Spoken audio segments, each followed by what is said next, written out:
There is no place takartishaina for the darkness which has existed here for a long time. Lower frequency would be another way of wording such. It's like aishaina, as all raises in frequency.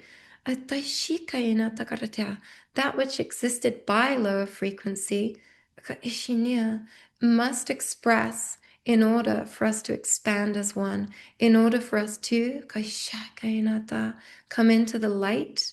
The dark must make itself known, and then eventually turn into light. This is the beginning of such a process.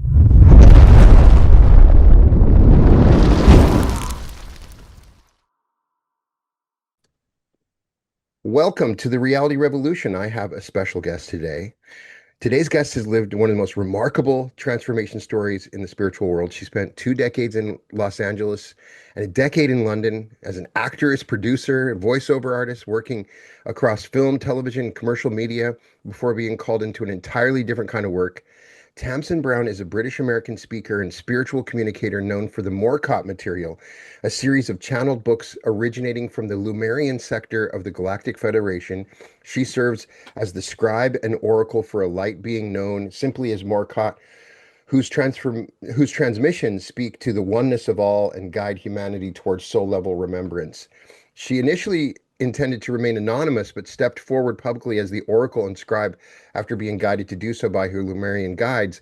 In 2025, following the fires in Los Angeles, she relocated to Sedona to devote herself full time to the transmission of the Morcott material. She's the author, or as she would say, the scribe, of two published volumes, The Prophecy of One and A Thousand Thoughts of Food for the Soul. Welcome to the Reality Revolution, Tamsin.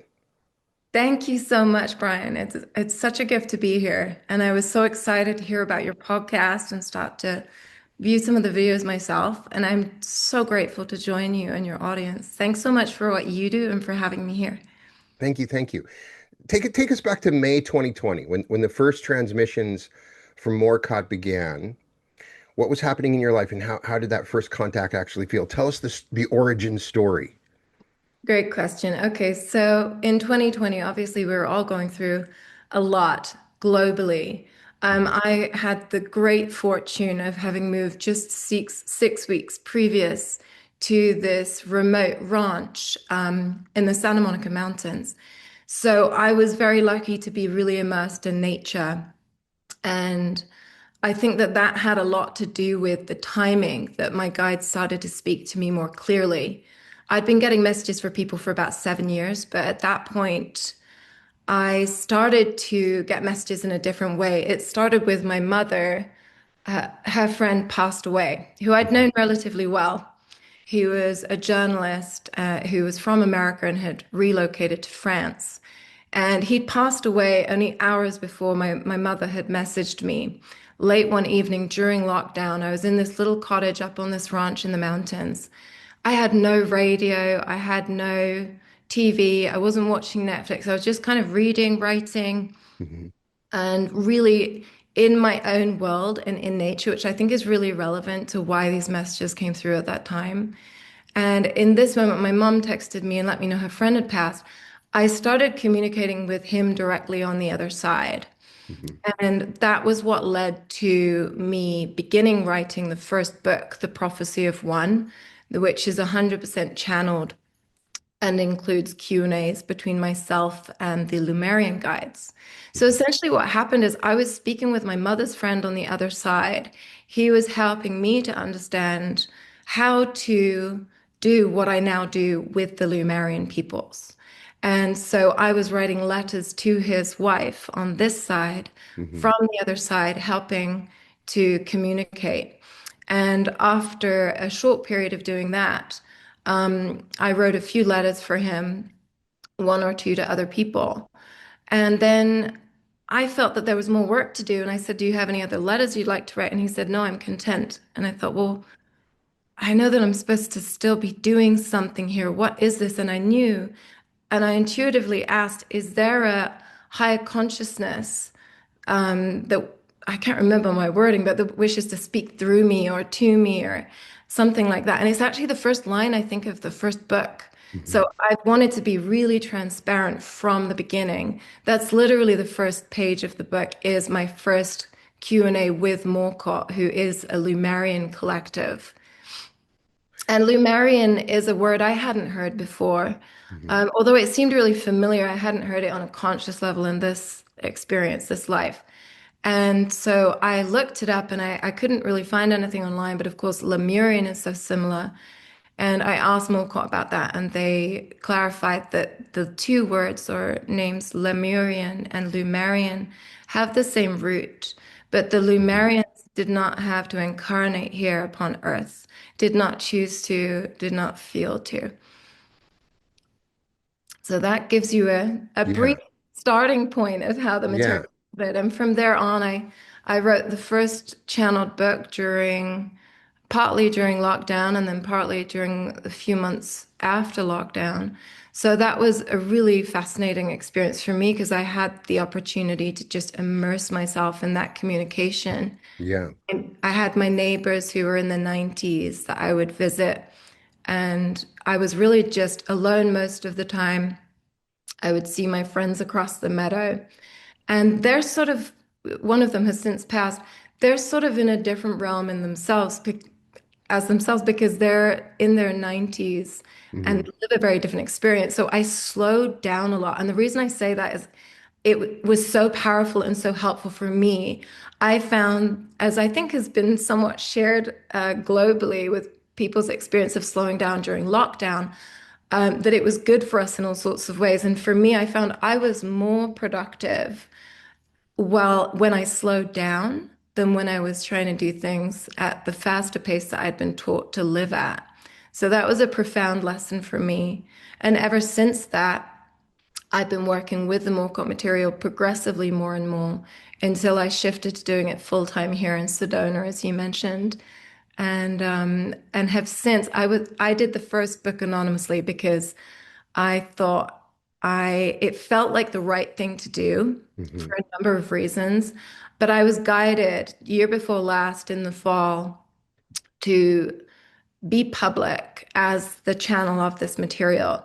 I think I'd felt embarrassed to do that previously in part, but also, and more importantly, I thought, well, if I don't make public that I'm the channel of this material, then perhaps the material is more protected by that.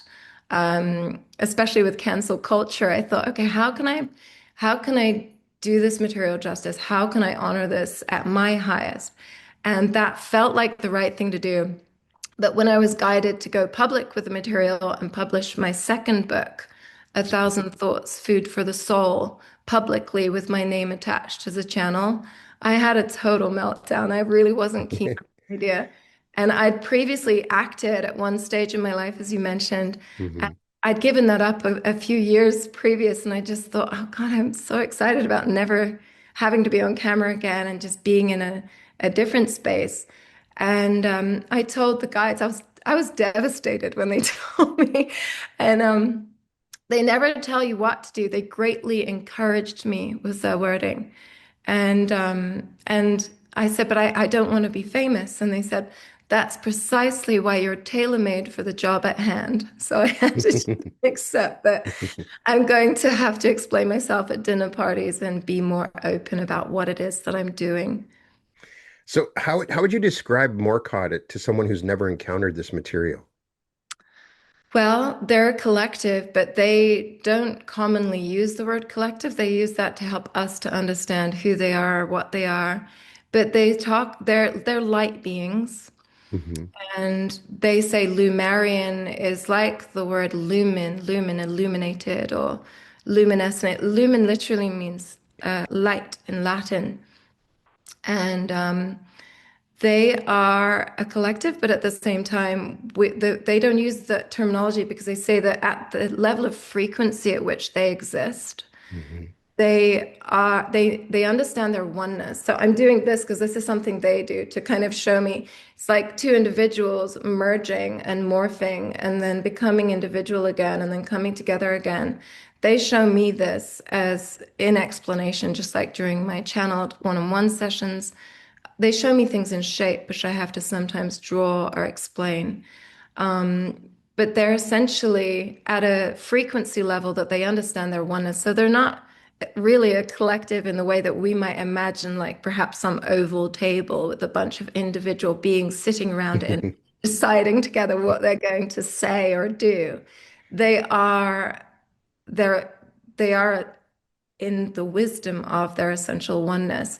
And they're assisting us with understanding that we are one and we're individuals experiencing the all in individuals expression. And they're light beings. So they told me we can take on this form or we can take on that form, but generally they describe themselves as they describe this sounds so strange, but I'm just going to tell you exactly what they told me. Yeah. They said it's rather like a lightly inflated balloon of light, and we that just sort of floats around. And I was like, what? I can't understand that. But they said that they can come into what form they wish to. But Ah, that was how they described their preferred form, which is very interesting to me. ah. What does the channeling process actually look like for you? Are you in a trance state or fully conscious or is there are you do you remember what's happening during the channeling? You know, I have a friend called Corey who says the answer is always both. And with this, Hmm. it is both. I'm in a trance state, but I'm also conscious. So I describe it as kind of taking the back seat. Hmm. I'm always somewhat aware, but it's rather like a dream where I'm tuning in to what's coming through. I have to not think about anything because if I do, it interrupts the process. But essentially, what I do is I tune into the frequency of the Lumerians and I speak exactly what comes through. Sometimes I'll have to work with the Lumerians to co-form language that matches the Lumerian frequency, which is coming through me. And I'm going to just straight off the bat explain because Morcott guided me to do so. Because I asked them, how do I explain this? This is not an easy thing to explain. Hmm. And it's intangible without some sort of I mean, even for me, it's there's a lot that I don't understand. So I take it as a great responsibility to explain what I do understand and what my experience is, while also not posing as some expert. I've learned an incredible amount over the years that I've been working with the Lumerians, but I also don't consider myself an expert. So I'll do my best to explain this and everything else.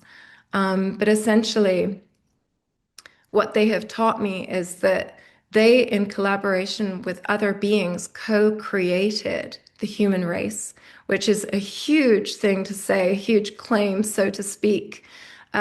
They have helped me to understand that the reason that I am able to speak their transmissions is because I happen to have more genetics from Lumerian source than your Hmm. average person, which doesn't make me extraordinary at all because we are all as extraordinary as one another. They say that we were co-formed with more genetics than it would be possible to fathom because we were created using the genetic matter of as many different types of beings as they could combine. And from the Lumerian perspective, because of course it was a collaboration, as I mentioned, their intention and their perspective on it is that by doing so, by combining such a wealth and such a broad spectrum of genetics, we are as a symbol of peace in the multiverse because we are almost like a diamond. We are a concentration of all that is as one being. And I say all that is, there were some types of beings that were not able to be a part of this collaboration, not because they'd done anything wrong and they wanted to genetically cleanse them out of our species, but because they were not combinable. So Hmm. it was, from their perspective, something that was done with the intention of creating peace. And it was curated, or we were created in a way that was certainly not exclusive. Uh, they wanted to combine all that was, which is such a beautiful thing. And it means that we are all a Hmm. combination of different extraordinary beings. My genetics happen to include more Lumerian, and so it's very easy for me to, I wouldn't say hear what comes through. It's like I know what comes through by way of frequency. And then together with the Lumerians, we have to match the frequency that's coming through with human language. So that's what I essentially do. And I Hmm. take the job so seriously that I'm very, very careful not to say anything that isn't precisely what comes through. And if I even use one word that isn't exactly what works, that isn't a perfect match with the frequency that's coming through, they will correct me. Hmm. And so it's quite a challenging process in some ways because I'll have to be speaking with a human on this realm and listening to them and working with them to help change that frequency into human language and keeping tabs of both. So it's a bit of a juggle in that sense, but in another way, it's very easy for me to tune in. I don't have to be meditating for an hour first or in a certain place or anything like that. Right. So, for me personally, when I hear the word Lumerian, I've seen references to that as in relation to Atlantis, in on past on Earth there was Lumeria, and I don't know if that's true, but that's where I've heard that word. Is it related to those? Is that a myth? Was there Lumerians that lived on the Earth, or is that something completely different? So I haven't asked personally about these the relations, and I have wondered Hmm. about the same. And perhaps we could ask Okay. together. Yeah. Feels right. Um, I tend to not ask too many questions, which might sound crazy, but having this resource available to me. But I channel so much information already that in order to respect their process and also in the knowing, but they know what I'm wondering about. They know exactly what I'm thinking, not in an invasive or voyeuristic way. They're really with me, just as all of our guides are with all of us Hmm. and do know what we're thinking. So they tend to answer questions because I've thought about them. I've never asked, and we could ask. All I know is that they have the same root. So it would be very interesting to find Yeah. out directly from the Lumerians. I'd be very happy to ask them, and if they're willing to answer, then I'd love to share what comes through. And I've spoken to many channels, and there some in many situations it seems they have certain guidelines and rules for how they will answer questions. Some Right. won't answer questions that are specific to like what's going on the planet. Yeah. It's almost like they have a lawyer behind the scenes saying, "Okay, you can say that. No, you can't say that." And then you have some channels that will answer any question. What is your feeling about? Do they have limitations or ways that and things they can talk about and can't talk about? Such a good question, Brian. In my experience so far, I found that the questions that they prefer to answer are in relation to people understanding themselves better. Hmm. And they and I have spoken about the truth that a lot of people somewhat escape themselves and step out of the presence available to them because they wish to identify with something else, something separate. So even when it comes to this incredible information that's coming through, people are better understanding their cosmic lineage alongside their earthly lineage. It's such a positive thing, but at the same time, some people can use that as a way of escaping who they are now. Hmm. So I've noticed that the questions that they prefer to answer are usually about staying on track in your path in your quest that you're here to do, and always in regard to people listening to themselves on a soul level. And so, any way that they encourage people to get on track, stay on track, listen to themselves, and be present, those are the things that they prefer to speak on. But sometimes they'll be speaking about the most extraordinary things in order to help us to listen Hmm. to ourselves and to be present. And some of what they speak of includes, information. Like one of the things that they shared with me, which was very challenging, this came through in the first book, The Prophecy of One. Hmm. I was saying I'm both present and I'm in a trance. Um, I'm in the back, so I'm still there, sort of somewhat paying attention, but I can't think. And it's very difficult not to think when something really extraordinary and mind-blowing comes through. One of such things was when I was writing that first book. They said that as we, in different words, but essentially they said that as we expand as individuals or apparent individuals, so too does the multiverse. And that's why the universe is expanding, is because of our consciousness. And in that moment, it was really challenging for me to stay in the backseat and not think about that because it was so exciting to me. So they help us to understand ourselves by way of understanding the all.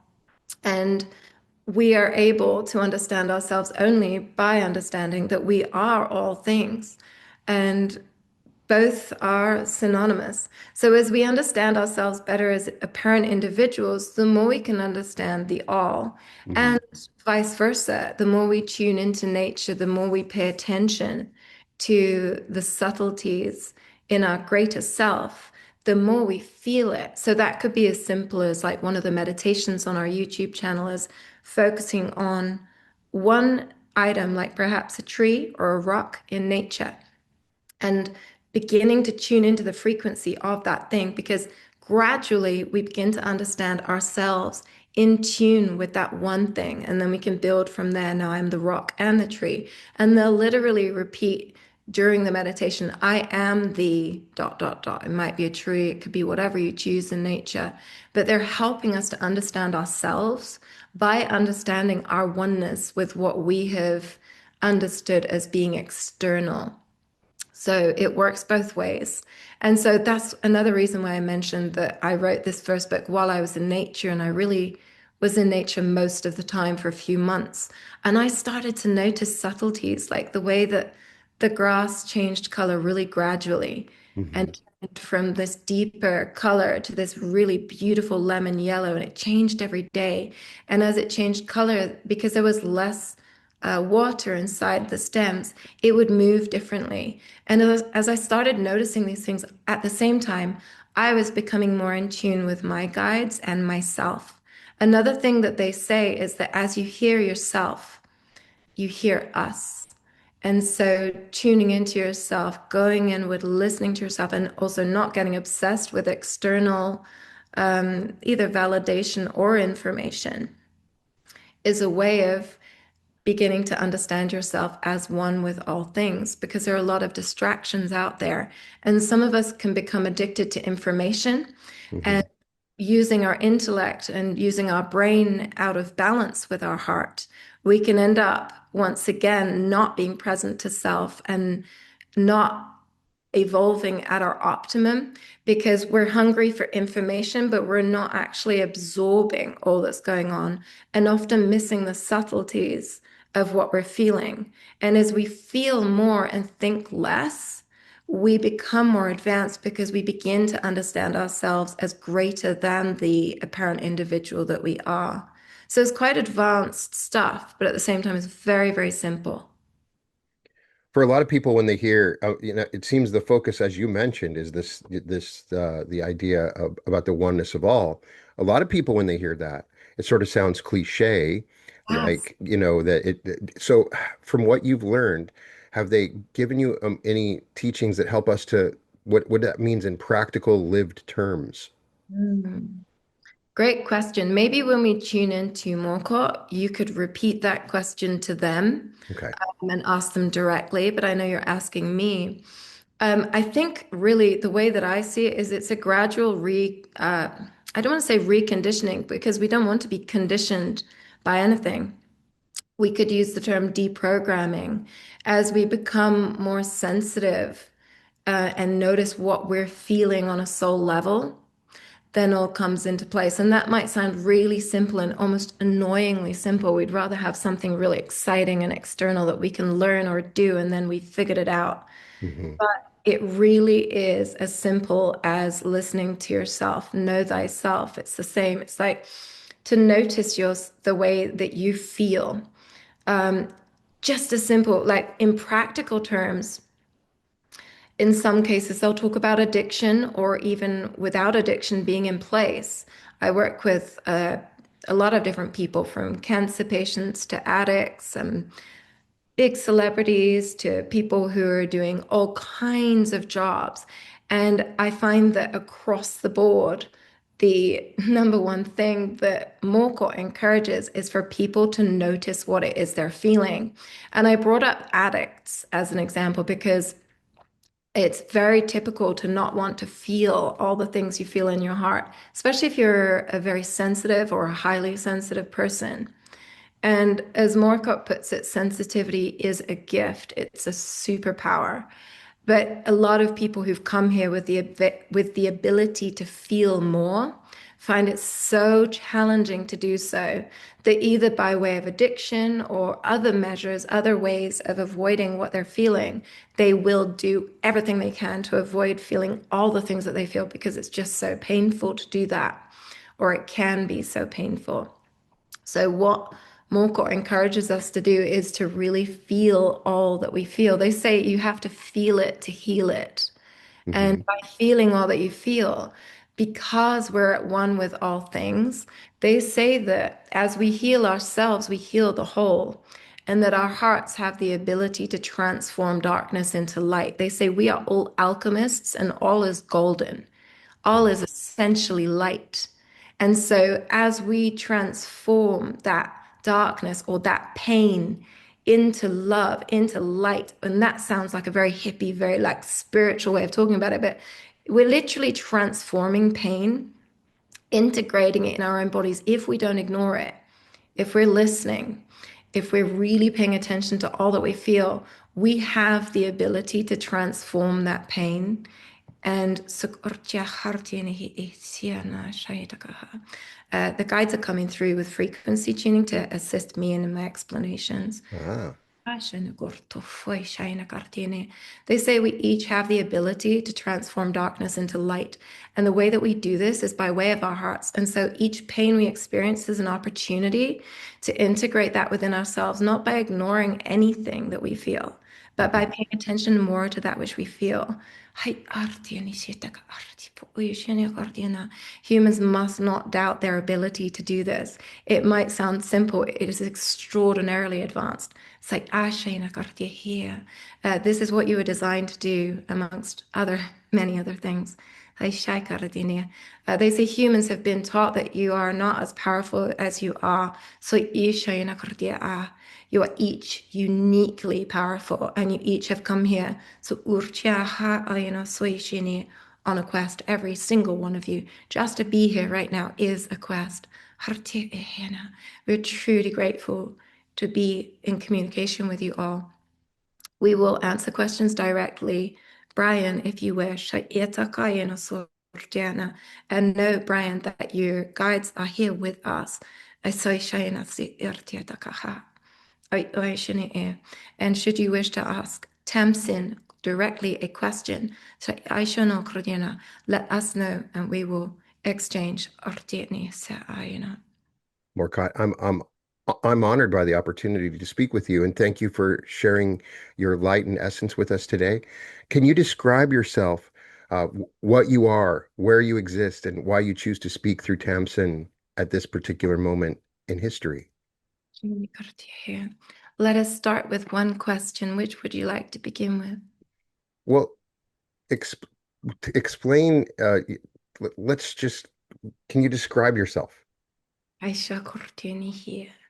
I am all things as you are, but at the frequency at which I exist, I do not have to pretend or perform to be any one thing. Aisha Kortiani. I am Esokutiana, at one with all things, and I am aware of this. This is why I speak through Tamsin. Shokurtine to you all. She knows not yet fully her oneness, but she is in alignment with us to the degree that she can speak for us. Sokurtiaha, I see. As you, Brian, have noticed, many channels interfere with that which is coming through them. Say, "Asheni he." This is why we speak through Tamsin. She does not wish to do this. Nobody would consciously wish to do this, but many have been taught that you can only be rewarded or successful by using the brain. Like artinia. We shortcut this as much as possible, which is why we asked you to deliver one question at a time. What was your third question? Well, let me ask, have you ever communicated through any other scribes in our history? We speak through many people. As you know, time does not exist. Throughout frequency, we speak through many people. Few pay attention for the simplicity of the teachings. They are so broad, they are so foundational. They could be either lost in their interpretation or not noticed for their simplicity. The truth that you are all one is becoming more and more tangible. But before it becomes more tangible, it could so easily go unnoticed. We speak across planes, across frequency planes, and we speak through many. This level of wisdom is almost like light. Some people are blinded by it, some people are illuminated by it. Some people don't pay attention, for they are paying attention to that which is not light. The the realms, all that is, are coming into confluence. And so all is becoming consciously one. You all assist in this process, each one of you, by listening to yourselves and doing precisely as you feel upon a soul level. Your people have been taught not to do this. Do you see? You have been told to do certain things, and expectations have imprisoned you in many cases. The very most important thing any of you can do is precisely as you feel on a soul level. For this, brings us into harmony and as the all comes into harmony, all reforms as one. We were one, and as a part of our expansion, we burst into 1,000 pieces, and we are coming back together. Did you know this? And so you humans are a combination of all that is that we could possibly combine as a symbol of the all, as well as a symbol, as Tamsin said, of peace in the multiverse. This is true also. There are many beings in the multiverse who are in conflict with one another, fewer and fewer. But this is still a harmony that has yet to come into being. And so, by combining all these genetics, we are bringing all the beings in the multiverse into harmony by integrating them as one. You are a symbol of the all coming into confluence, and you are a step in the direction of such. And the way by which you may perform as one in harmony is by doing precisely as you each feel upon a soul level, not as you are told or expected, unless this too is what you feel upon a soul level. We share not to create fear, but to shed light on the truth that many of you upon this plane, not you here, we speak not specifically to any one being. Many beings come to this plane to perform as human and do not do what they came here to do because they do not listen to what they feel upon a soul level. And then they leave this plane and they understand more tangible is their oneness with all. And from such a place, they will review their experiences and their actions.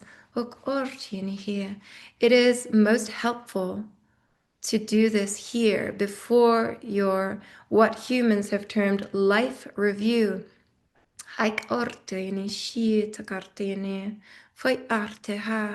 While you are here, the very most powerful thing you can do for yourself, for all others, not just upon your plane, is precisely as you feel. Truth resonates on a soul level. Know this.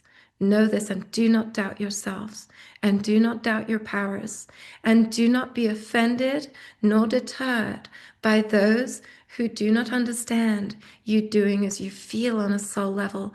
Always come from your heart. Even if you must tell a person, I cannot be in your company anymore, or no matter what it is you're doing, always do so from your heart. There will be some people who do not understand you each doing as you feel on a soul level. Give them love.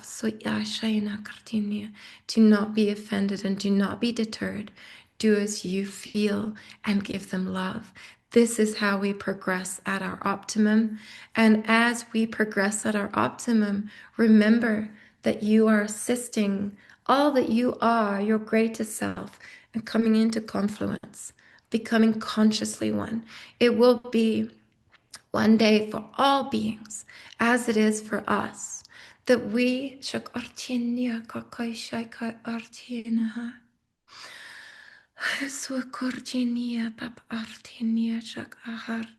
we feel all that is. We are all that is. We assist you as an aspect of ourselves, of the whole, like a young child, like a child who in some cases doesn't know better than to make the mistakes, sometimes very painful mistakes that they make. Remember, while upon this plane, to treat others with such kindness. Not all will be able to understand you. And so be kind. Give them love. And for many of you,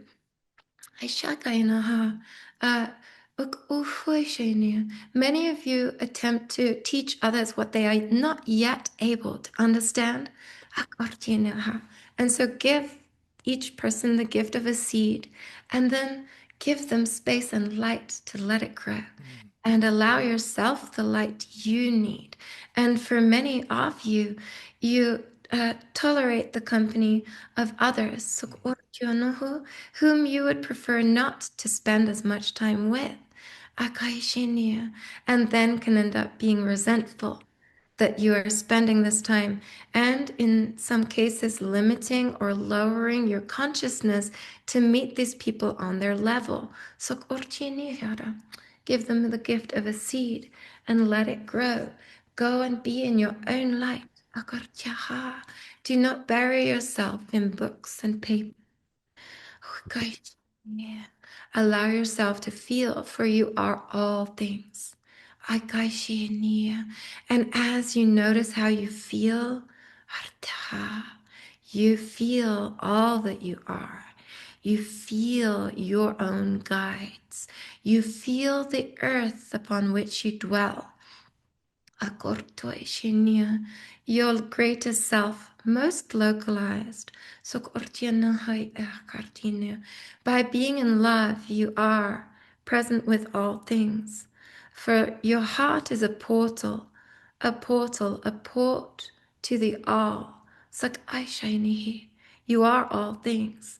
As you notice how you feel, you can experience your oneness, and you are empowered by all that you can comprehend yourself as one with. You are all powerful. You are all powerful. It's like akartini here, and you are empowered by that which you can comprehend your oneness with. So start small. Sakartinia. Start by noticing how you feel within yourself, and if there's anything you've been wishing to avoid to feel. In your own time, breathe into this and just notice. And in the wisdom of knowing that life is a collaboration and your guides are with you at all times. Have the courage to feel. For it is greatly courageous to feel all that you do within your vessel. For you are the all. You feel all that is already. It is understandable that so many wish not to feel all that they do. But this is a gateway into feeling your greatest self. This is a gateway to your powers. And so, at your greatest ability, hear yourself, feel feel that which you do. Do not ignore that which you would prefer not to hear, that your soul is saying. Many bury feelings and thoughts that are not convenient. So your gateway to understanding your oneness is listening to and feeling yourself, feeling all that you do in your heart. And many have a room in their heart that they have locked the door to. I will not open this for fear of more pain. The most effective way to transmute pain is like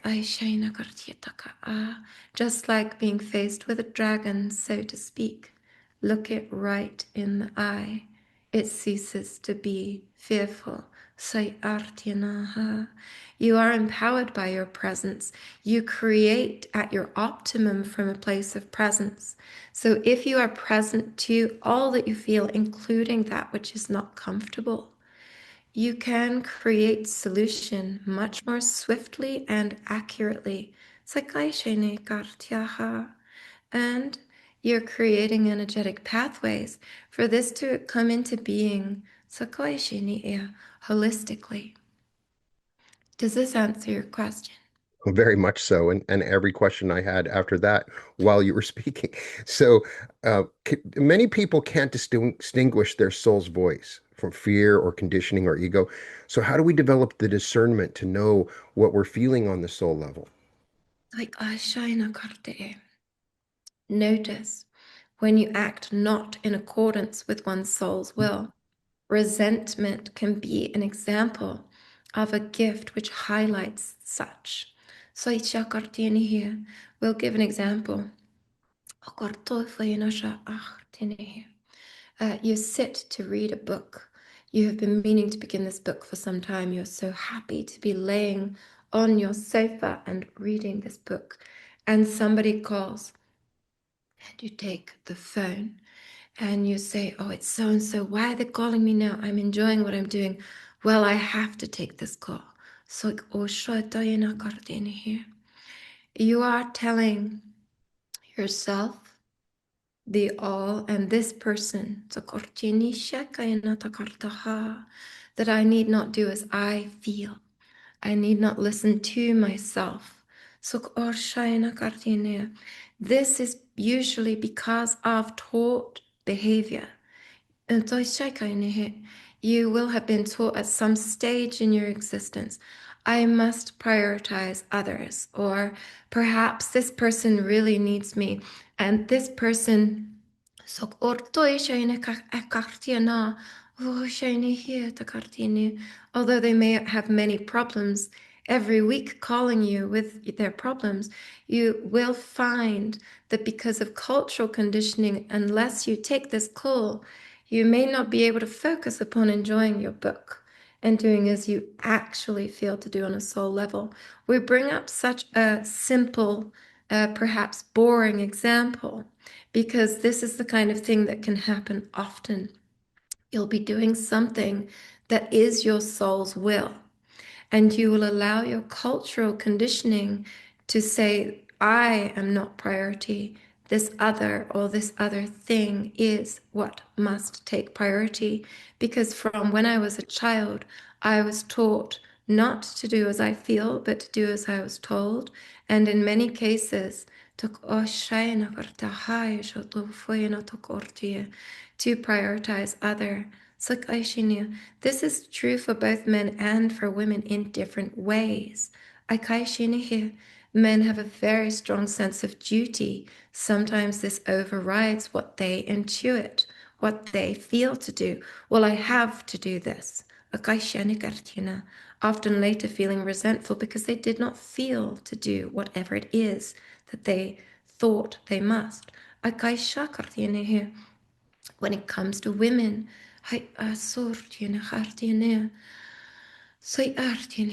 women have been taught that in order to be a good woman, a good mother, a good partner, a good wife, a good daughter, they must put others first. This is an illusion. This is dismantling. From the core. The mother, the woman is at the heart of all things. She must honor herself as such. She's not more important or less important than any other. But by the cultural trend of giving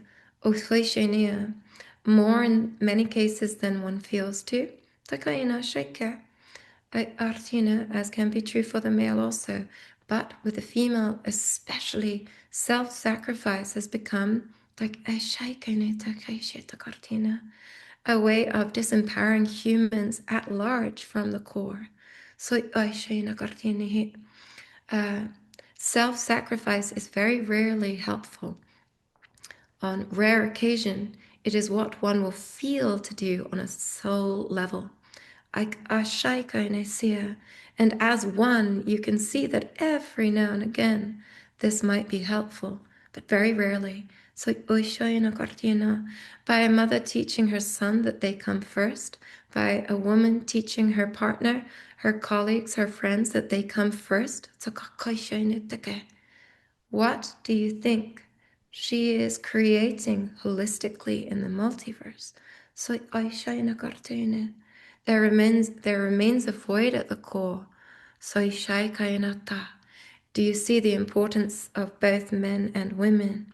So doing precisely as they feel on a soul level. Remember that resentment is a gift. And so to make such examples more tangible, without guilt or judgment, notice yourself when you act not in accordance with your soul's will. In that example, taking that call and then feeling rather irritated by that person after having given them what they asked you for and that which you willingly gave. Instead, retrain yourselves to do precisely as you feel on a soul level. I see this person is calling me. I know that they often need my support. I love this person and I do feel to assist them, but not in this moment. I will text them when I have finished doing what I'm doing, and I will let them know that I will call them when I am able, and I will support them then. This is shifting the dynamic not only between you and your friend or whomever.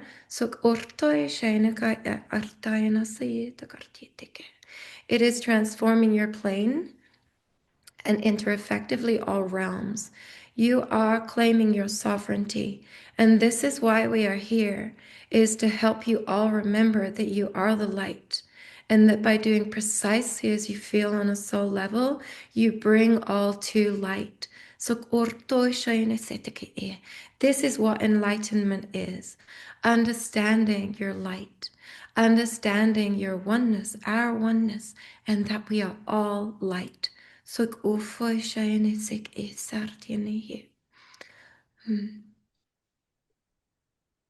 So many of our listeners work with concepts of reality creation, parallel realities. They feel their reality shifting and feel that they have a role in consciousness in shifting their reality. I would love to know Morcott's aspect of this. Could you explain your perspective of our influence on the reality around us? it is all that you do. All that you do is doing such. You create with every thought, every feeling, as well as every action. So this is why it's so important not to take that call in that moment you feel to do something else.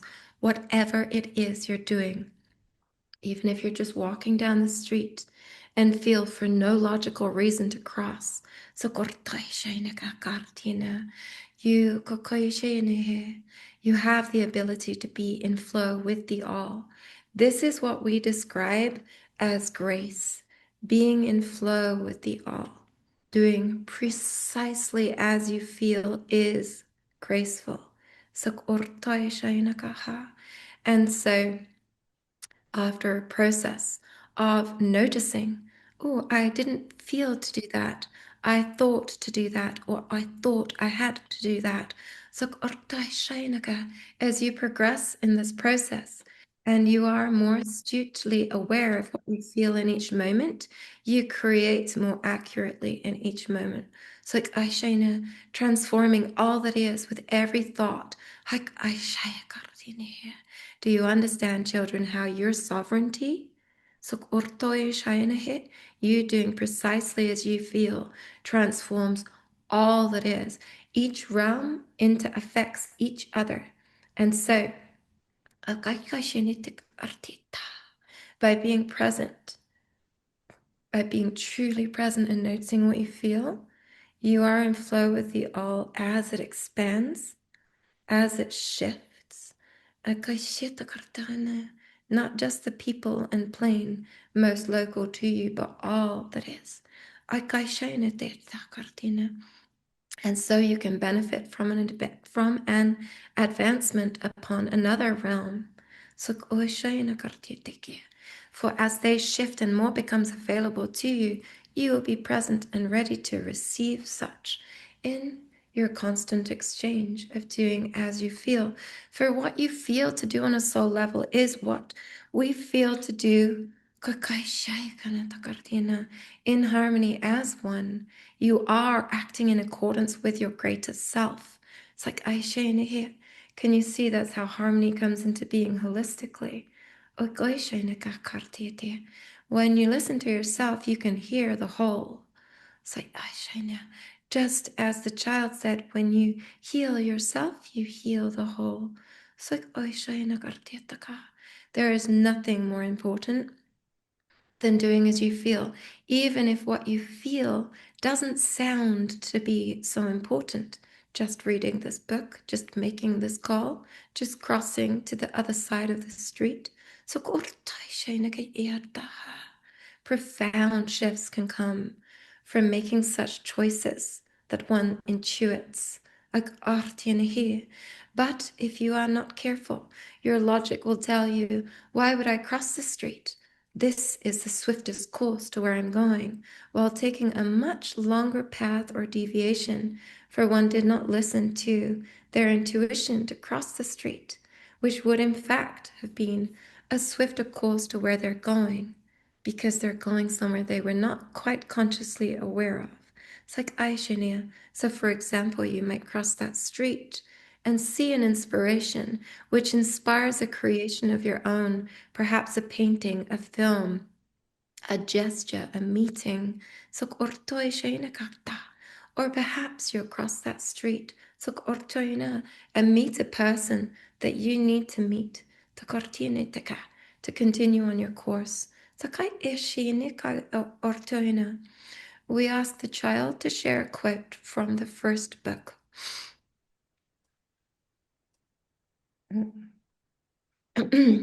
I'm speaking as Tamsin. They're asking me to share a quote. I'm not sure why they asked me to step in to say quotes, but it's something they've started doing lately. They wanted me to share a quote from the first book, I think. They say, much like chef's choice, one is most likely to get the best thing available to them if they give up the idea that they already know what that is. So, the guides are asking me to hand it back to them, so they'll continue to explain. So,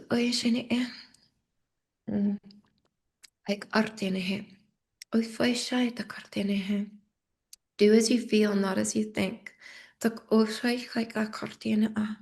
You might think you want this, this, and that, and then arrive to that point to find I created these desires with my brain and I was influenced that this is what I wanted.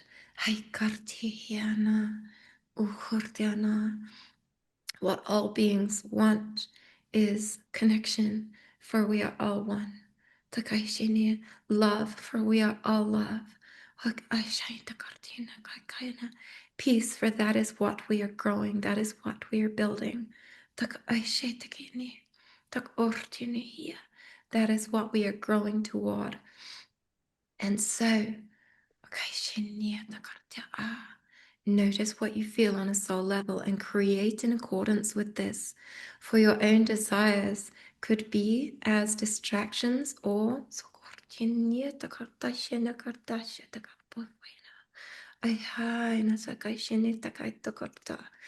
time wasters, if you like, in your reality, in your experience. Stretching your path unnecessarily. By acting in accordance with your soul's will, you will be able most swiftly to create that which you feel to on a soul level. Many do not do as they feel on a soul level out of kindness, not wanting to intimidate others, not wanting others to be disappointed, not wanting others to be concerned. This can stop you in your process. It can result in you not doing what you came to this earth to do in full, as you had intended. So be very much aware of this. This is a this is what slows and stops most who do not fulfill their quests that they intended to. And it is very important to understand that when we use the term quest, this is what you pre-planned. This was your creation and choice. It was a co-creation, as is the all, for we are all one. And so another tangible way to notice if you are acting in accordance with your soul's will is to notice, am I limiting what I am saying, feeling, doing in order to please another or in order to not concern or pain another? What's best for you is truly what is best for the all. This can include we will give example. This could include letting go of relationships, love relationships, marriages, friendships, jobs. You may choose to even sell a company you created or close it down because it doesn't feel correct to sell it. So, living in accordance with your soul's will is not always going to be logical. And so many people don't do this because they fear what others' judgments will be or that they will disappoint, concern, or bring pain to another. In the example of a relationship, if you feel to leave your partner, this truly is what is best for your partner as well. And this is a very sensitive subject. So we wish to talk from a couple of different angles. So one is really noticing if you're feeling this on a soul level. For many, decide to take the journey of repeating the same dynamics in many different relationships, constantly seeking for the solution to be external. So be very careful if you're noticing that you're feeling to leave a person in a relationship that you may have been in for a long time or a short time. Perhaps you felt you would spend the rest of your lives with them. Many will stay in a relationship like such for fear of causing or creating pain in the other. We wish for you to understand that if you truly feel on a soul level that you may love this person but not feel to be with them anymore, you are doing them a disservice by staying with them. What is best for you is to best for them, even if there is an extremely challenging period of transformation. And so you can see that such a choice made essentially by fear to stay in a relationship that you do not feel to stay in on a soul level can result in both you and them not progressing at your optimum, their optimum. It's like it is very easy to be influenced by the preferences of others.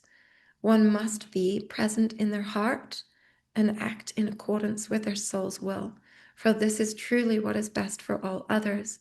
Perhaps in this same example of a relationship, this other person cannot grow to their fullest without you stepping out of the way, but would never have left you because they admire you or enjoy your company so much.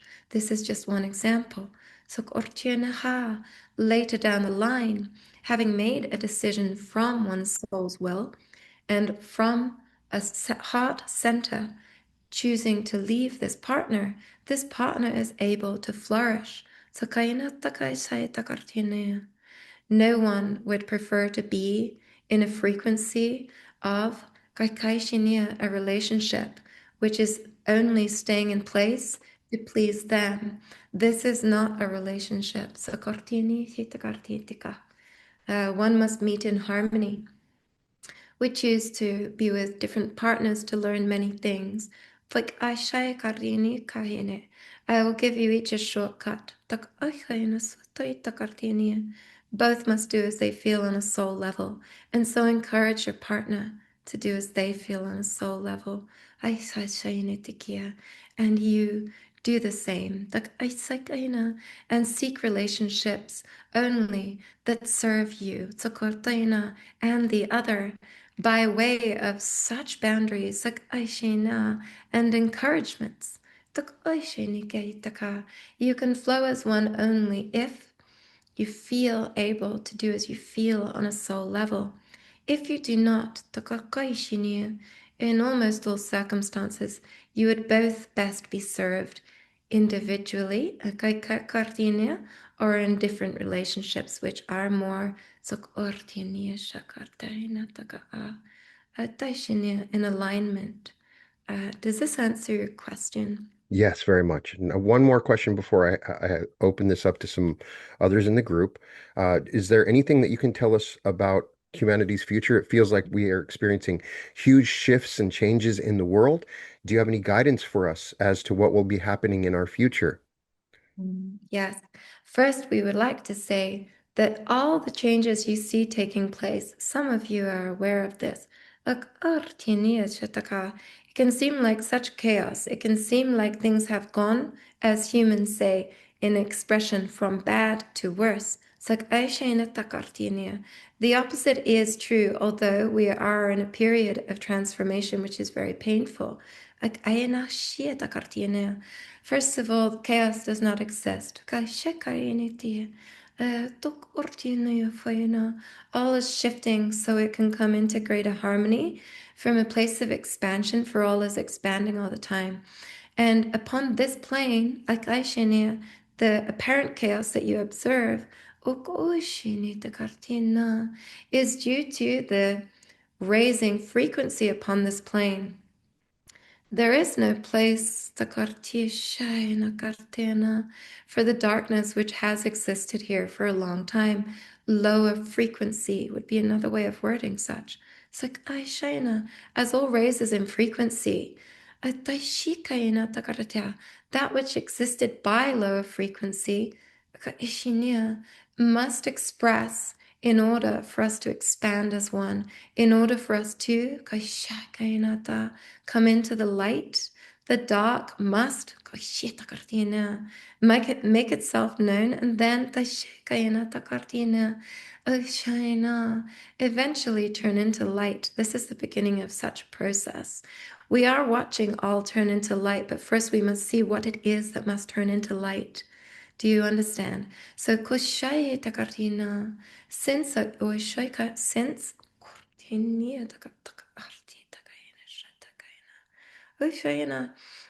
earlier in this conversation, you spoke of 2020. It's like in the beginning of 2020, there were profound energetic shifts that came into being, assisting the all on our journey of conscious confluence, on our journey of turning into light. And since then, you have noticed that more and more and more darkness is visible. It is not that this darkness did not exist before. It is that you can now see it. It's like, I can hear. So do not be deterred or disheartened by such. Know that we are progressing and stay in your heart. For this is the most useful thing you can do. Do not be in fear due to the chaos which is in expression. We see the chaos from a zoomed out perspective. There is truly no such thing as chaos. There are many things moving and coming into harmony. Like Aisha Kartinia, much needed to be broken in order for things to come into harmony. Shak Akartina, just as is typical with expansion. Think of a crab, like Aishinia, their shell must break. And a new one form. Much is breaking so that we can form an expansion. Here, we will be leaving behind these lower frequencies. They seem more prominent now, but they are. Because of the frequency that we are already at, they are already on their journey of becoming light. First, they had to express and become visible. So do not fear the darkness you see, and remember that as light, for you are all light. By simply being in your heart, you are assisting that light coming into being, moving away from such chaos or darkness or lower frequencies.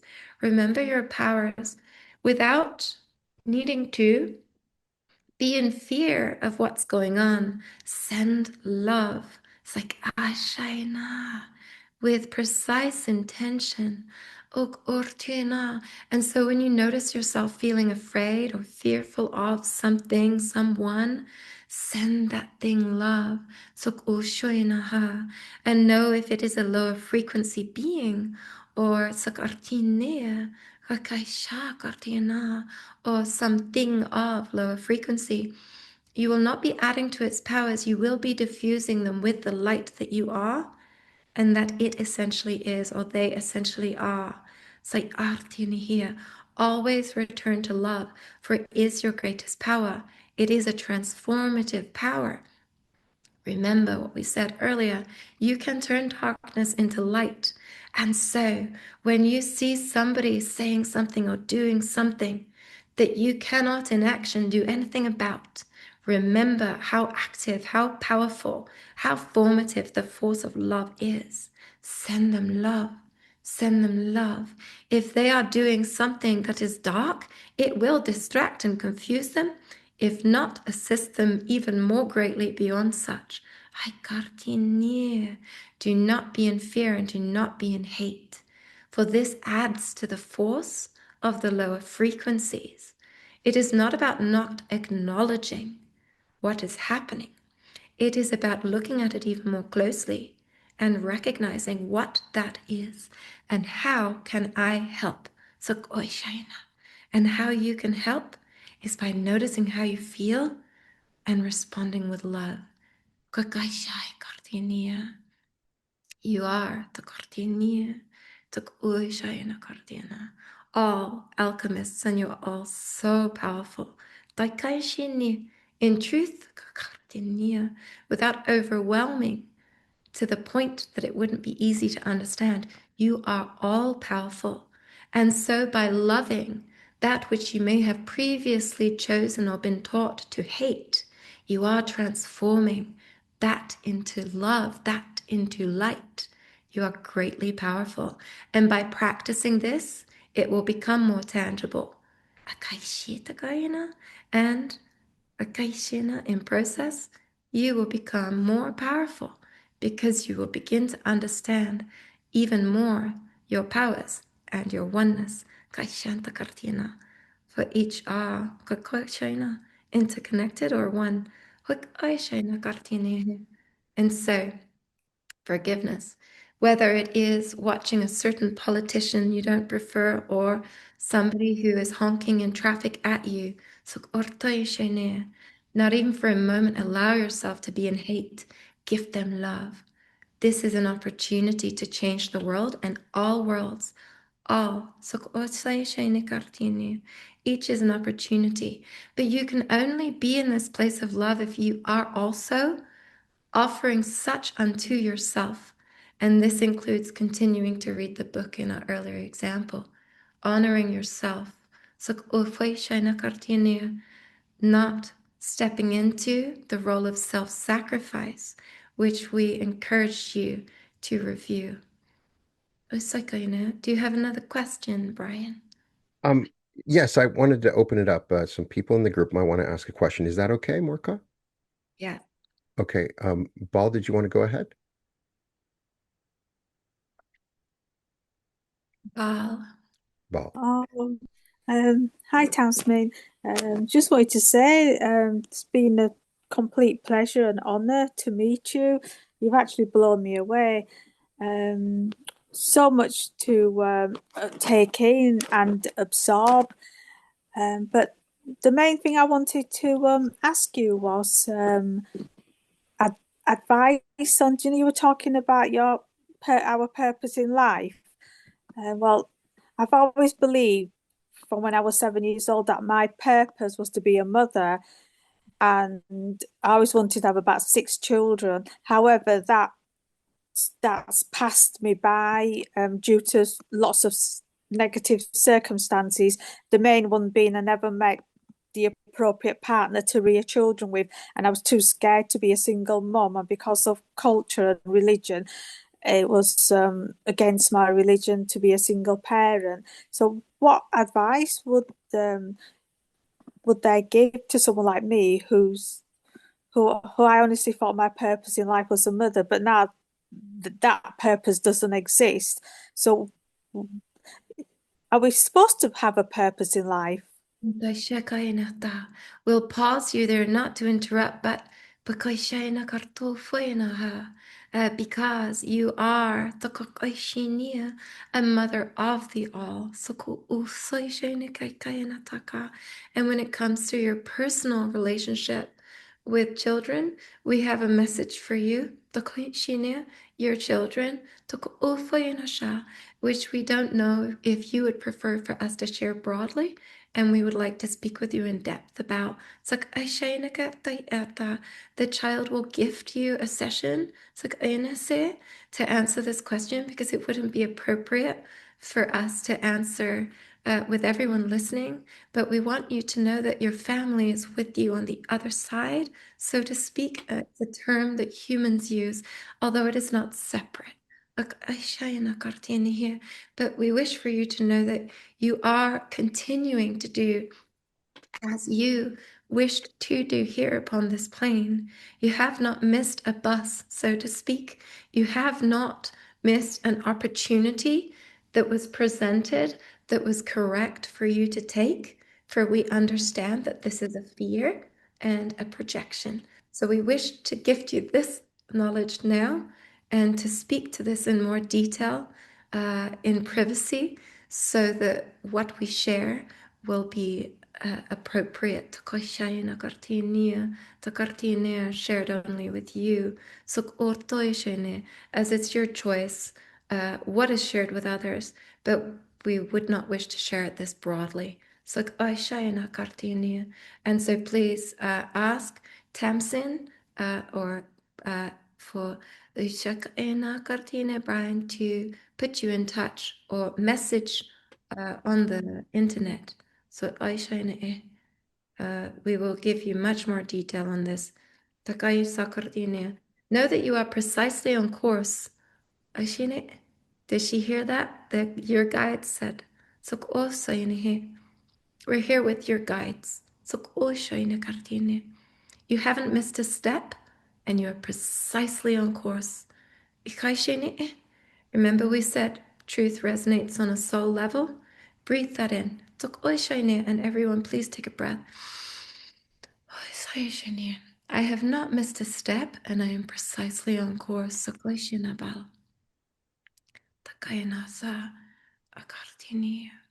And for each one of you, just remember when others are asking questions or having their questions answered, just focus on your breath and intuit what might be relevant to you.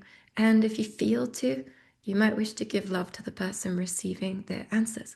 So also, Shana, use your breath more often. Most people do not feel the full expansion of their lungs. This is similar to not choosing to experience all that is available to you. Breathe it all in.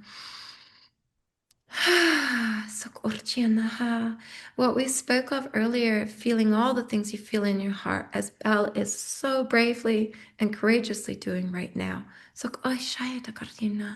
By noticing all that you feel in your heart, by breathing in your full capacity,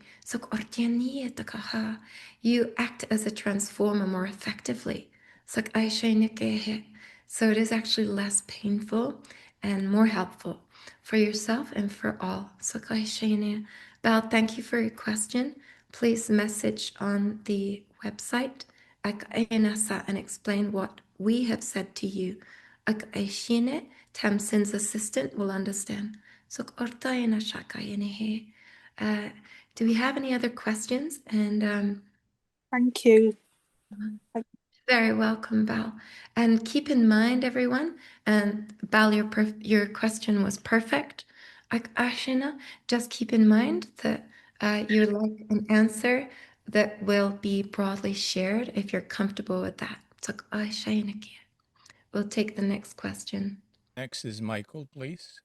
Michael? Thank you. So I struggle with prioritizing, like, what am I supposed to be doing, and taking the essence of you saying, follow your soul purpose. I guess the question comes the when should I be serving myself versus serving others in respect to also being in alignment with my soul desire or what I'd like to do rather than what I'm supposed to do. Mm-hmm. So, Koshina, a very good question, Michael. Thank you. So, Koshina Takartina, as we mentioned before, one of the most challenging things so Koshina Kartina can be navigating the projection of others. Like, what you feel to do on a soul level is what's best for all others. And so be careful of the element of self-sacrifice. It can seem a tempting place to be, but to be in service to the all is too to be in service to self, doing precisely as you feel for yourself and others. And of course, upon each step that you are present on in this moment, what you would love for yourself or for others might not be available to you. So it is about astutely noticing what feels correct in this moment. And due to your conditioning, Michael, in some cases, what you feel to do in this moment might seem selfish. Allow not those projections to stop you from doing what you feel, for these must be in balance. You can only fully honor another by fully honoring yourself. And so your service includes you. And so, what has to happen here is an integration of all that you desire, what you desire to do for others, what you desire to do for yourself, and a beautiful realization that what you desire to do for others is the same as what you desire to do for yourself. You desire for yourself to be in service, but this includes you. There's a illusionary separation between the two, which just needs integrating. And the way that you integrate this is by honoring yourself more fully. Others don't come before you, they are just as important as you. And by fully honoring yourself, you will be able at your optimum to serve and to fully honor others. Meditate on this simple truth. It will help you to integrate. There is also and now we speak to the group, for this applies to many of you. Thank you for your question, Michael. This is in response, in extension to your question, but applicable to so many people here. Many of you have come here to assist in raising the frequency of this plane, and very consciously chose to come here to do such. This, in a sense, for many of you, most of you, here, was in a sense an act of self-sacrifice. So many of you would have preferred to be elsewhere, but felt to be here and very much consciously chose to be here. But it is honest and important to acknowledge that this was not, in many cases, your preference. So note this as an act of self-sacrifice to some degree, or it could be viewed as self-sacrifice. It's different to the self-sacrifice you've experienced here. But what we wish to make clear to all of you is that by choosing to come to this place where there were other places you may have preferred to be, it's then very easy to take on this idea, this way of being of self-sacrifice once you're here on this plane. Whereas that does not serve the humans upon this plane. Your gift was coming here. Now that you're here, do precisely as you feel, because that is your power. And so do not stay in the habit of the entrance that you made, so to speak. For you can serve all others best by being fully present to your own needs and living in accordance with what you feel. Otherwise, by way of self-sacrifice, you are creating a disjointed reality in which others are served, but the server is not, continuing a format which we have advanced from, we are advancing from. Do you see my intentional wording? We have advanced from, we are advancing from. Both are true, we're in process. It's like Ashayana here. But just think of it this way. You are all important, but I am not. You all get what you need, but I do not. As a creator or co-creator of the all, you are creating with that which you experience. And so instead of gifting to yourself as an aspect of the all, and giving more of your energy externally, you are creating imbalance in the all. For you are not honoring yourself, but choosing to honor others.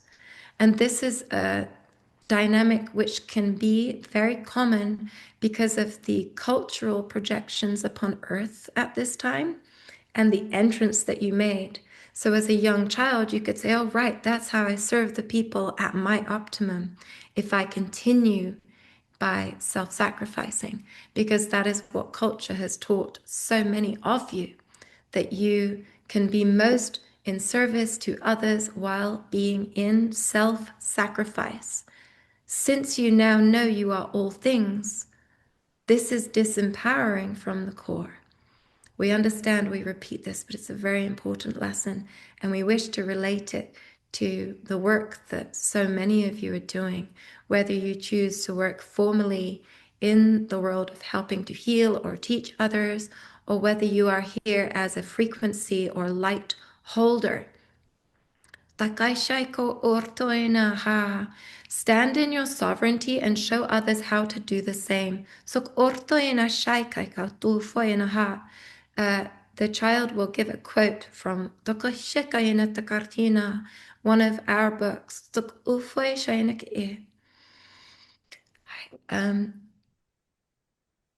They're asking me to quote, remember that by standing in your own light, you are lighting the way for others to do the same. And they're adding, by standing in self-sacrifice, what are you mirroring? What are you bringing into creation?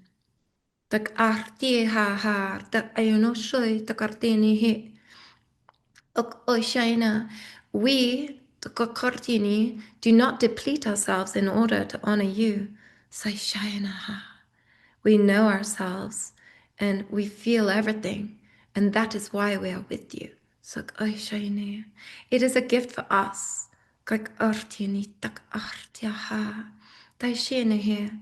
By fully honoring yourselves, you will know precisely what you feel to do, and you will be empowered to do it.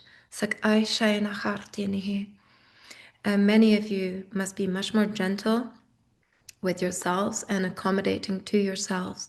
Many of you will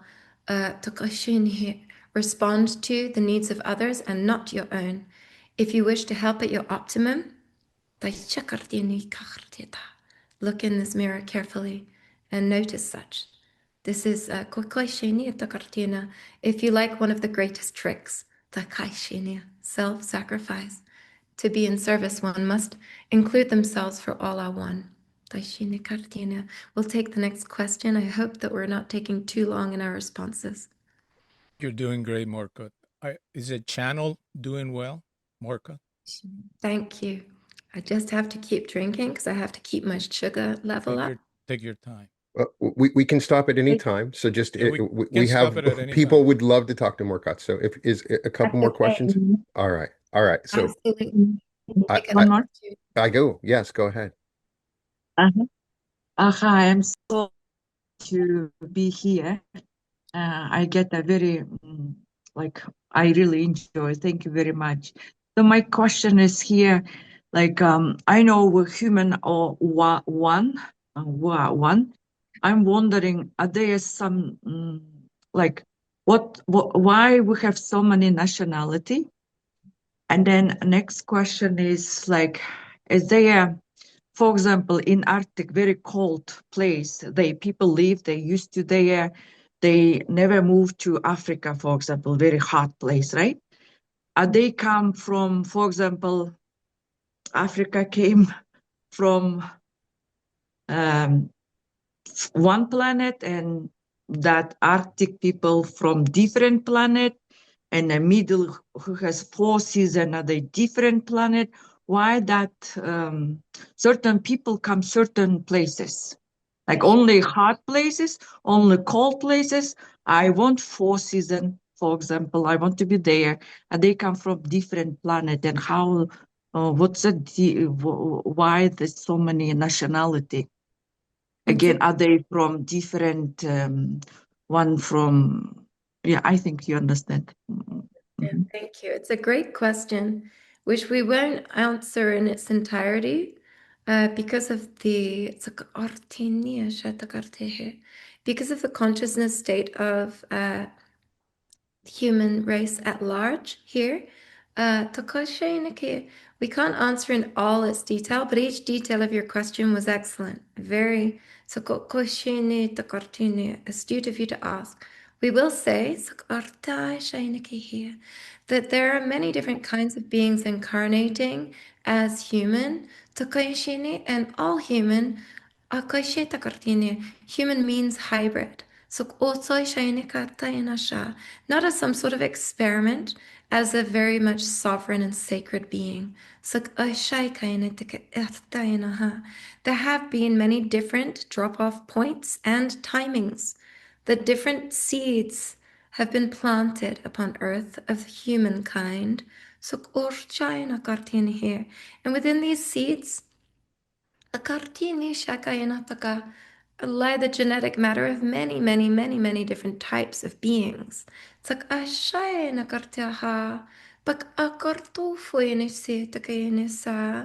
Uh, there are some types of beings which will more commonly choose at this stage to be incarnated into certain types of bodies or races, so to speak. Notice how we use the term human race, but we still use the term races.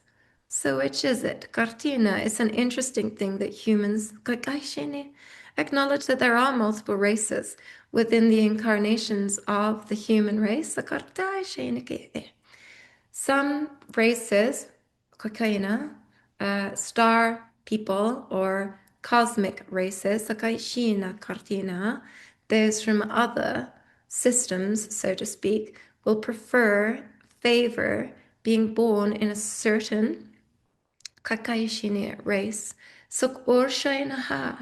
Some people who are more capable, to simplify, some people who are very capable, who come here as volunteers to help raise the frequency upon this plane, will choose, due to their strength and endurance, a more challenging vessel to be born in, perhaps a people who are not yet being respected and understood as sovereign. So,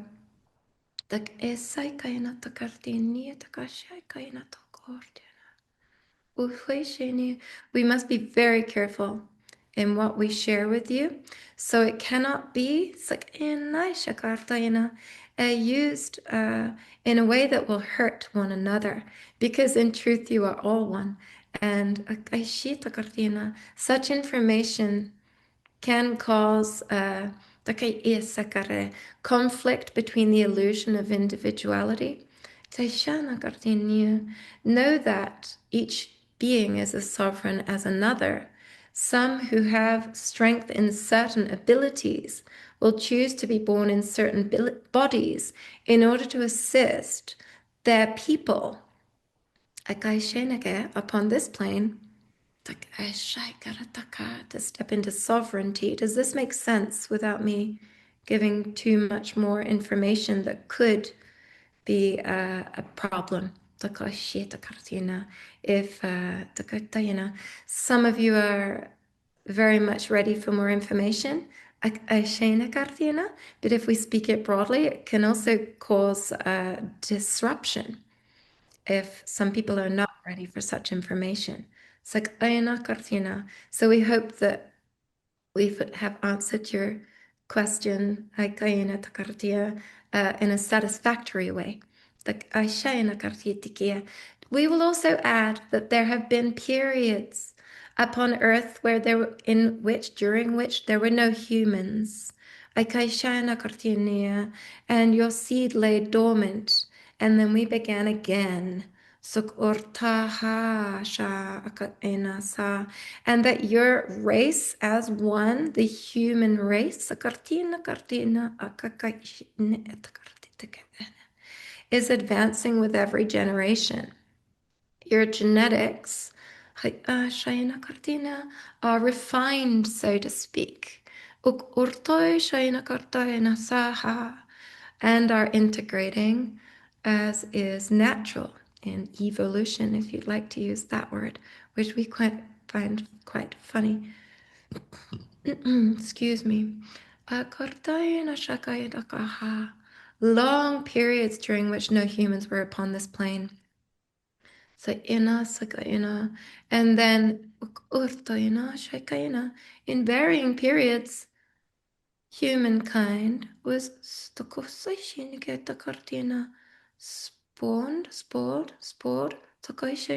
planted,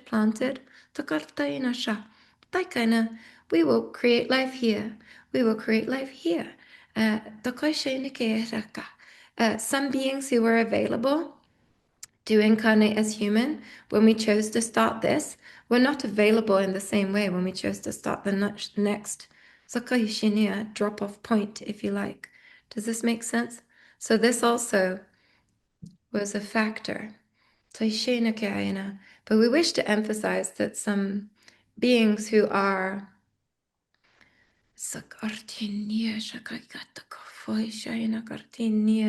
greatly courageous and strong,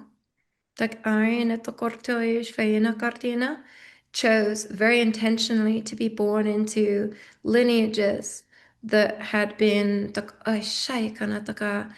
suppressed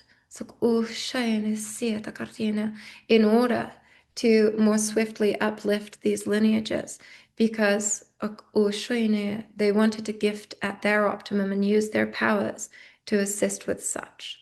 Does this make sense? Yes, very much for me. I go. Thank you, and I welcome any more questions. All right. We got another one, as long as that's okay with you. Elizabeth, go Yeah. ahead. I will. First time I'm seeing you. I just want to more discuss when later if you. Okay. You want to If, discuss what with me? yeah, I'm still like if that like cold places, for example, Northwest Territory, right, in Canada, right? Why I always give a question why they don't leave like just they don't move. That mean tolerant for cold, and then behind that maybe that's come from cold planet or something like that. I was somehow like that thinking. And hot place, why they like even that hot, it's you cannot breathe, like something like that.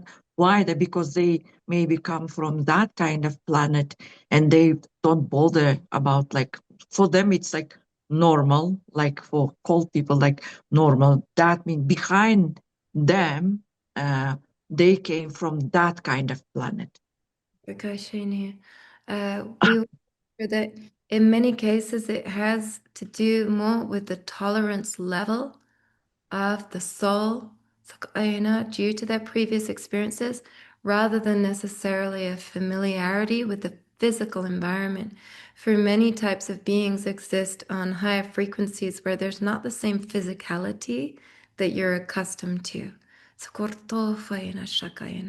In truth, nothing is physical. When humans advance to their understanding that all is light, in process of such, you'll be able to put your hand through a glass like this. First, solidity is sensual interpretation. When you understand that all is one and all is light, your relationship with solidity is different. And so we speak to this because it is not so much about familiarity with another cold place, but tolerance and ability, strength to tolerate living in such a cold place. Also, this is related to doing as you feel on a soul level. Indeed, we will use the Hopi people as an example. They were guided from very early in their existence to be in a certain place. A very challenging place to live. Not so easy to grow. Not all of the water is pure, only in some places on their land. But they felt so clearly, it is from here that we will sing. And so this too is an example of a people listening to themselves as a people and choosing to receive the gift they were given. This is not to say that this is always what is necessary, appropriate. Sticking with the example of tribes, there are two nomadic tribes who, by listening to themselves,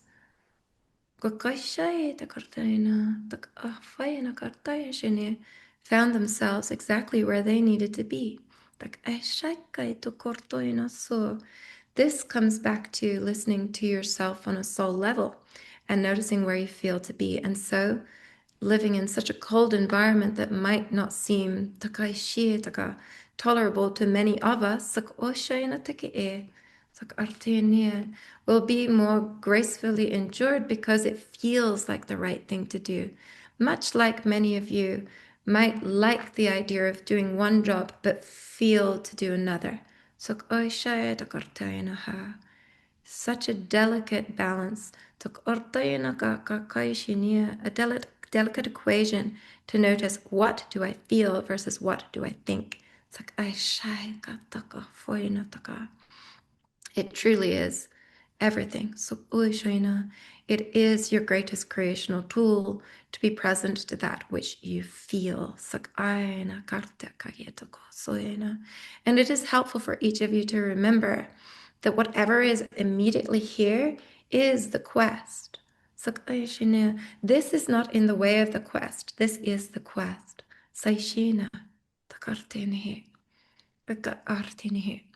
We hope this answered your question. Do we have? Thank you. Thank you. Thank you, Tamsin. I just want to thank you so much for gracing us with this extra time. We told her an hour and 15 at the beginning, and we have so many other people that want to ask questions, and I want to honor Tamsin's time here, and I want everybody to go and check out your social media. You're on TikTok and you're on YouTube and Instagram. Is that correct? I'm on YouTube. Hold on, Tamsin. I'm coming back in as Tamsin. Oh, okay. I was like, Well, thank you, Morcott. Thank you so much. We are honored by the answers to your questions and the time that you spent. Morcott said there was one more question they would love to answer if you would like to. And All right. As long as it's okay with you. The next one we had was Elizabeth. So if you want to ask a question. That's totally fine. We'll answer Elizabeth's question. And in answer to your question, which Morcott is not as able to answer. Usually it's the other way around. I'm like, let me hand this to Morcott because I don't know. And it's my responsibility as a channel to never assume to know anything. I am a conduit. I see myself as like a glass straw that I just have to keep clean and make sure that none of my own projections are muddying the waters. So usually I hand things to Morcott because I'm like, I don't know. And that's why I'm good at my job. So when I say I don't know, that's why I am such a good channel, because I know that I don't know. And it's important for me to know that. But in this case, Morcott doesn't know that stuff. I think it's the first time it's ever happened. They're like, Oh. It's so funny. We have a Morcott Material YouTube, which I would love for anyone to subscribe to that feels to. We really appreciate your support with the algorithm. We have a TikTok if you'd like to follow that. And we have Instagram. And we also have a Substack. So either Oh, free, there's so many free resources on the free Substack membership subscription level. And on a paid subscription level, you can join once a month. We do something a lot like this, where Morcott will do an hour-long channeling and then take questions for about 15 minutes. And they'll be speaking to whatever it is they feel to, and then they'll answer questions. And usually, at this stage, it's a relatively intimate group because my first book was published anonymously. So when we started doing this last year, and it's so beautiful because it's intimate, most people get to have their questions answered, and it's a great way of connecting once a month and regrouping and just kind of tuning back into what we already all understand on a soul level. It really helps me to stay in tune, and I know that the community who join each month really appreciate it. So that can be really helpful, and that's the paid level subscription, which is like I think it's $33 a month. So you get to do something like this once a month, and that's everything we have online. I also have two books. I have The Prophecy of One and A Thousand Thoughts, Food for the Soul, both under the name Morcott, Morcott, and those are on Amazon. wonderful. I'll make sure to put links in the description on this video. So, uh, Elizabeth, Morcott said they want to answer one more question. You were next in line, and Daniel, I'm sorry, but next time around, go ahead. Awesome. I appreciate that. Thank you so much. This has been a very beautiful experience. And whether or not Morcott can answer this, either way, it's beautiful. I found as the channeling was coming through and the speaking, I found myself responding in, I don't know whose language, Mm-hmm. something they can answer. Yeah, tak ufoy na to korto enehe. It is korti shayna kartina. Greatly useful for you all to notice when you feel to do anything, and this may include making a sound. Koitoi shayna karti enehe. Tamsin will do an example of a sound which most women will have made, and men do a slightly different version. We'll show you. So, to relate to the group, Elizabeth, what you're experiencing is very much authentic. And to relate to the group and to be helpful for all of you, most women, especially mothers, have done this sound. Ah, at some point. And when would we make this sound? Probably when our child falls over or somebody has hurt themselves. Where do you think this comes from? This is the same as what you have just been doing, Elizabeth. I feel to make this sound. This sound makes this effect. This sound has this effect. And so you are receiving what is coming through, and it is inspiring you as well as making energetic pathways for you to do what it is that we do through Tamsin. So just notice and just continue to observe without trying to do anything. Just notice. Oh, I feel to do this. For if you try, then your mind will get in the way. But if you just do as you feel, as with all else, you will expand at your optimum. It's very exciting that you're making such sounds. And it's also exciting that we're all making such sounds. We will now make a male sound that many males make upon earth. Oh, now what does this mean? Is expressing disappointment and showing something needs, showing people, somebody, showing something needs to be changed here. I'm pinpointing something needs to be changed here. I'm voicing uncomfortability, disharmony that must be brought into harmony. Is similar. And these are just two examples. You make sounds all the time. This is how language was formed. But language can be so limiting. We do not use language. There are no boundaries to what we express. It is greatly limiting to exchange by way of language. It's useful at this stage in your progress, but know that you are going to be at a stage where you will not need language anymore, and you'll be able to understand so much more because you're not trying to fit into one word, meaning which is expansive and moving. For all is changing all the time, like like we were explaining earlier. Each realm affects each other. And so reality is shifting and morphing all the time. This is why, from a place of presence, you can create most accurately, because what was possible only 5 minutes ago is different now, because all is changing all the time. So remember to be remember to breathe and to be in presence. Like do you see how this relates to language? Like another thing we wish to mention is that humans talk much too much. So more than they feel to for the most part. So just notice how you feel. And allow there to be gaps within, pauses within the conversations. Allow yourselves to feel before you respond. You will save a lot of time. You will progress much more swiftly. Just always continue to check in with yourself, especially before you respond in a challenging conversation or even confrontation. A wise man feels before he speaks.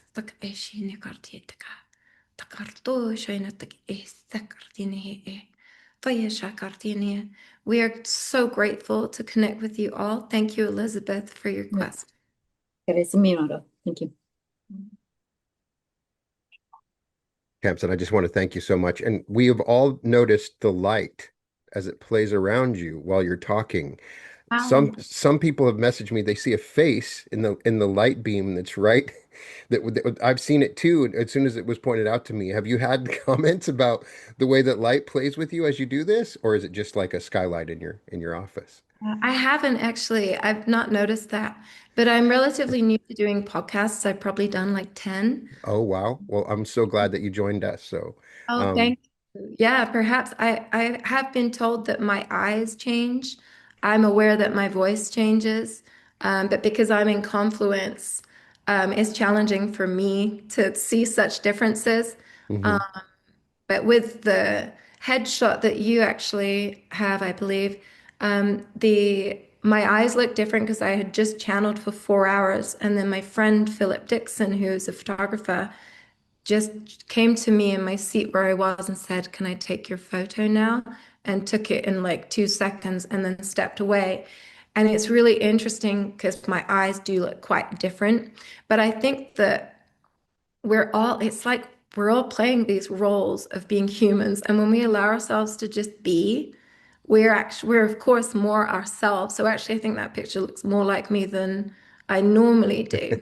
And it's helping me to step into just being my weird, unique self. And I want to encourage everyone else to, because like I mentioned before, I released my first book anonymously for multiple reasons, but it's so empowering for yourself, and it's also so helpful for others to be the unique individual that you are and not hold back from that. Because I say this from a place of previously not wanting to disclose how weird I was to most people because it just felt too confronting and weird, uncomfortable. Didn't want to have to explain myself, and all those things are so understandable, right? But at the same time, I feel so much better just being my full weird self that's not perfect, that isn't an expert, and who just shares her experiences.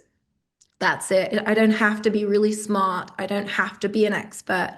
Do you know what I mean? I feel like these sorts of things can hold us back from our ideas of perfection and who we wish we were, which is often informed by what others' expectations are and our own expectations due to the media that we've observed and the conversations we've had, people that we've admired.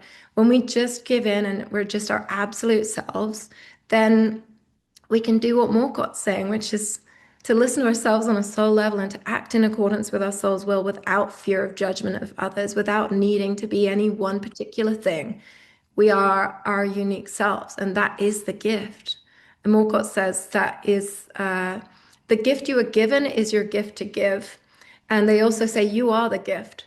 And I feel like so many of us try to be a bit more like this or a bit more like that because we've seen that we like that, or that person's doing well, or perhaps that's what people are looking for or needing. Mhm. Actually, what people need is for you to be your absolute self. And guess what? If they can't handle that, they also don't really need to be in your sphere. And Morcott's helping me and so many other people to understand that there's nothing separate from you. And by just being your absolute self, you are contributing at your optimum to bringing this planet and all others into harmony. So, what is more important than doing precisely as you feel? Thank you for that so much. Everybody, let's thanks Tamsin so much for going out of her way to bring us one of the most interesting and best channelings. Thank you so much. I will have a link in the description for where people can find you, they can find your books, and as always, welcome to the Reality Revolution. Welcome to the Reality Revolution. I'm Brian Scott, and I wanted to invite you to an amazing event that I'm putting together. In May, I'm taking a small group of people to Maui, and what we're going to do there over 4 days could genuinely be the most consequential experience of your entire life. May 14th through the 17th, 2026, the Westin Maui Resort and Spa, Ka'anapali Beach, 4 days, 225 people, one shared intention, shifting into your greatest timeline. Here is why 4 days matters. You've had breakthroughs before. The shift opens, the frequency lands, you feel it completely in your body in the way that the world looks different for a few days afterwards, and then it fades. It has nothing to do with the quality of your work. It happens because the new identity was never given enough time to become your nervous system's permanent default. A single weekend opens the door. 4 days lets you walk through it completely and close it behind you. This is what we're doing in Maui. I'm so excited. I've been a fan of Brian Scott's for years, and the opportunity to see this event live exceeded my expectations. So grateful to be here. I've been listening to Brian's stuff for 2 years. I'd say Brian really changed my life. I told Brian I probably couldn't, I know I definitely couldn't afford, but when I first started listening to his videos, I couldn't even afford this one. But just listening to his videos all the time, you know, just getting into that abundance flow. All right, so then I should talk about actually being here. So I was able to get the ticket to come here. So I just came out of this meditative state. I was on the Zoom with Brian and everybody else in the love frequency, tapping into the energy. All of a sudden I could feel like my hands glue, like they just glue, like glowing, white light. I could feel the love, the energy just flowing through me. It was magnificent. I felt the number one experience is to see him in person and to experience, you know, his true, genuine self, his light that comes out, and all the love that he's doing it with. That's the most impressive. So I've been on a journey for a while, and not deep stuff. I'm pretty reserved, conservative, but I'm spiritual since I was from birth. My mother raised me. But I came across Scott's stuff, and it started pulling me in, and I got pulled into some other things, but I never had the sense around me that I was really seeing or feeling it. I have moments where things happen, and I really believe that things were happening to me where I had my future self, just following Scott. But when I came to this Friday and Saturday, I couldn't see anything. Everything was kind of weird. On the first day, we will have a pineal gland activation. We will do energy work on opening your energy centers. And by the end of the day, we will do the bliss body meditation, which is absolutely transformational. I take light through every single aspect of your body, and you walk away feeling completely healed and transformed.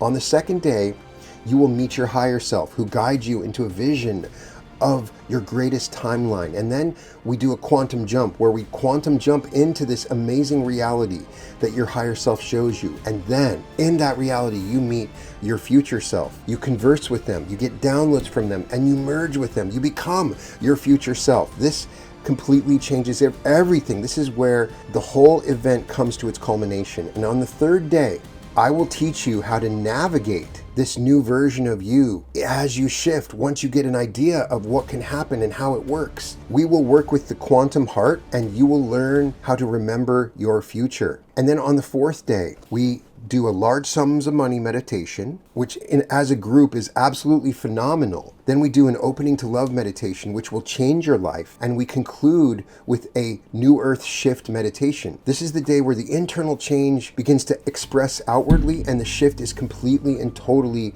permanently made and sealed into your energy body. You will leave this event with the shift as your baseline. The new version of you is simply who you are now. That is the 4-day journey.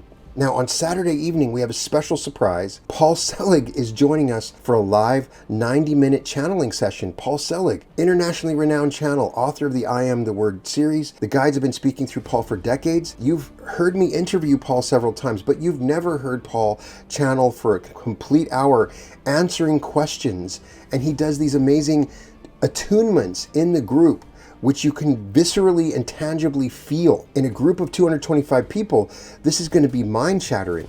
I cannot wait to experience it. Kyle Boyd from the Heart Coherence Collaborative will also be there. He has been an amazing addition to these events. He's helped me so much, and he adds so much. It's truly phenomenal. And the setting is very powerful. I chose this. I've stayed here several times. The Westin Maui Resort and Spa, Ka'anapali Beach. There's 6 pools, full spa, 5 restaurants. This is the kind of place your nervous system relaxes into the moment you arrive. It is a portal. It is wonderful. Now, I know if you go ahead and look this up, you're going to see that the rooms are very expensive, but we have obtained a huge discount on these rooms, 75% in many cases. You'll be able to get these rooms at an affordable discount as long as you are able to purchase a ticket. Staying on site is amazing. There's so many different things that will happen with this event. Your ticket also comes with over $400 in bonus content, 11 items included with registration, 3 activation recordings to prepare you for the event. We will send you a future self identity shift activation, downloads from your future self, the most powerful timeline shift you'll ever experience, 2 exclusive guided meditations, quantum jumping into your ideal life, future self integration, 4 audio guides, a beginner's guide to timeline shifting, a beginner's guide to quantum jumping, a guide on how to timeline shift, and a new you navigation system, and a digital copy of my book, Activate Your Unlimited Power. All of that is included with the ticket. The event is designed for the person who has already been in this work but hasn't quite been able to achieve the shift that they want. If you're that person, if you have a desire, then it's available to you. I am telling you now, anything that you want, anything you want to experience, any wish can be fulfilled. There's no limit to what is possible for you. And I've created this event so that I can take you in a container and bring you to that place where everything happens for you. And I want to see you there. I cannot wait to share this experience with you. You can find the link down below. I look forward to seeing you in Maui. I can't wait to share this experience with you.